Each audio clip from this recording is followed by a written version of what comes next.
वो अपने घर का इकलौता चिराग था। जिंदगी बनाने के लिए सऊदी अरब के जेद्दा गया और मौत को गले लगा लिया। आदाब, मैं वसीम अख्तर और आप देख रहे हैं द लीडर हिंदी। हम बात कर रहे हैं यूपी के ज़िला बरेली की। बरेली का एक मोहल्ला है सराय काम। यहाँ का रहने वाला मोहम्मद शाहबाज तीसरी बार सऊदी अरब गया था, ये सोच कर कि जिंदगी को बेहतर बना सकता है, घर के लिए जो जरूरी चीज़ें होती हैं वो अपनी माँ को देना चाहता था। लेकिन उसकी ये तीसरी कोशिश उसके लिए मौत का सबब बन गई। उसे सऊदी अरब लेकर इस वजह से जाया गया था कि उससे ऑफिस में काम कराया जाएगा या वो मॉल में नौकरी करेगा, लेकिन इसके बरखिलाफ उससे अस्तबल में घोड़ों की देखभाल कराई गई और जब उसने वहां से भागने की कोशिश की तो उसको प्रताड़ित करना शुरू कर दिया गया। इन्हीं तमाम चीज़ों से मायूस होने के बाद उसने आत्मघाती कदम उठाया। गले में फंदा लगाने के बाद उसने सुसाइड कर लिया।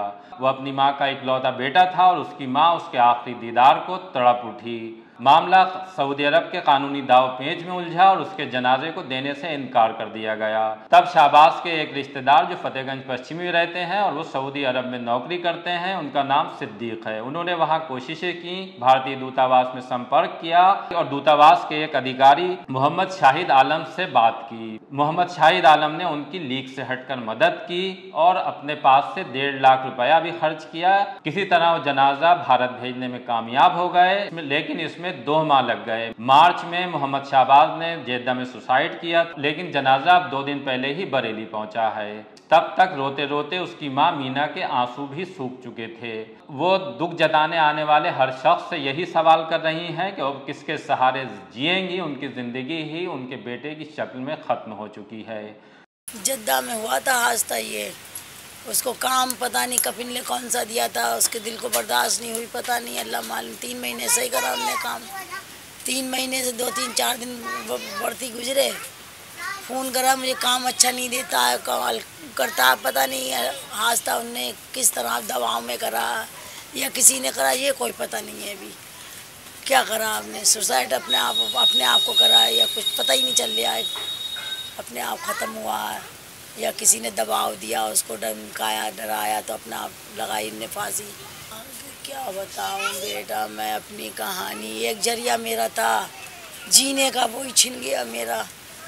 कोई मैं बच्चों की चीज़ें 1-1 रुपये वाली चीज़ें से गुजारा कर रही हूँ बेच के, एक जरिया वसीला मेरे लिए वही छोड़ गया।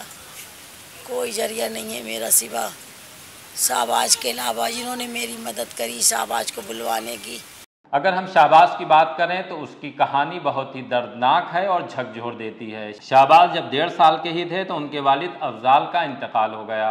माँ अकेली रह गईं और रिश्तेदारों के समझाने के बाद उन्होंने ज़िंदगी को खुशियों से भरने के लिए एक और निकाह किया, लेकिन उनके दूसरे शौहर अनीस भी ज़्यादा वक्त तक जिंदा नहीं रह सके, उनकी भी मौत हो गई।